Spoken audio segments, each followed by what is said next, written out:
കൊല്ലത്ത് ഒഡീഷയിൽ നിന്ന് കടത്തിക്കൊണ്ടുവന്ന കഞ്ചാവ് പിടികൂടാൻ ശ്രമിക്കുന്നവരുടെ എക്സൈസ് ഉദ്യോഗസ്ഥനെ കാറിടിച്ചു വീഴ്ത്തി പ്രതി രക്ഷപ്പെട്ടു. കിളിക്കല്ലൂർ സ്വദേശി നിഷാദാണ് സിവിൽ എക്സൈസ് ഓഫീസർ ജോജോയെ കാറിടിച്ചു വീഴ്ത്തി രക്ഷപ്പെട്ടത്.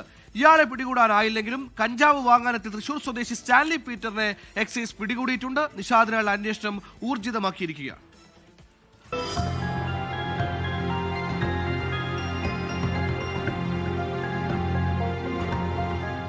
കഴിഞ്ഞ ദിവസം രാത്രി കൊല്ലം ശക്തികുളങ്ങര കന്നിമേൽ ഭാഗത്ത് എക്സൈസ് നടത്തിയ പരിശോധനയ്ക്കിടെയാണ് സംഭവം. കാറിലെത്തിയ നിഷാദ് കഞ്ചാവ് തൃശൂർ സ്വദേശിക്ക് കൈമാറാൻ ശ്രമിക്കുമ്പോഴാണ് പിടിയിലായത്. തൃശൂർ പീച്ചി മനക്കപ്പാടം പുളിന്തറ വീട്ടിൽ സ്റ്റാൻലി പീറ്ററിനെ സംഭവ സ്ഥലത്ത് വെച്ചു തന്നെ എക്സൈസ് സംഘം പിടികൂടി.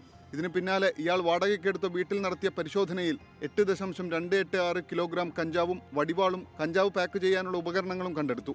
എക്സൈസ് ഉദ്യോഗസ്ഥനെ ആക്രമിച്ചതിന് നിഷാദിനെ പ്രതിയാക്കി മറ്റൊരു കേസും എടുത്തിട്ടുണ്ട്. മുൻ കേസുകളെ കുറിച്ച് അന്വേഷിച്ചു വരികയാണ്.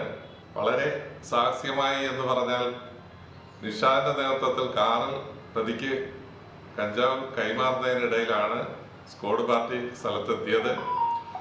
ഇവരെ പിടികൂടുന്നതിനിടയിൽ കാറുമായി അതിവേഗം രക്ഷപ്പെടാൻ ശ്രമിച്ച നിഷാദ് നമ്മുടെ ഒരു ഉദ്യോഗസ്ഥനെ ഇടിച്ചു തെറിപ്പിച്ചിട്ടാണ് പോയത്.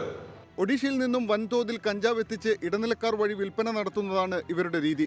കൊല്ലം excise special squad inspector CP ദിലീപിന്റെ നേതൃത്വത്തിലാണ് പരിശോധന നടത്തിയത്. കേസിൽ സ്റ്റാൻലി പീറ്റർ 1-ാം പ്രതിയും രക്ഷപ്പെട്ട നിഷാദ് 2-ാം പ്രതിയുമാണ്. നിഷാദിനെ പിടികൂടുന്നതിന് എക്സൈസ് ജില്ലയിൽ വ്യാപക തിരച്ചിൽ ആരംഭിച്ചിട്ടുണ്ട്. 24 കൊല്ലം.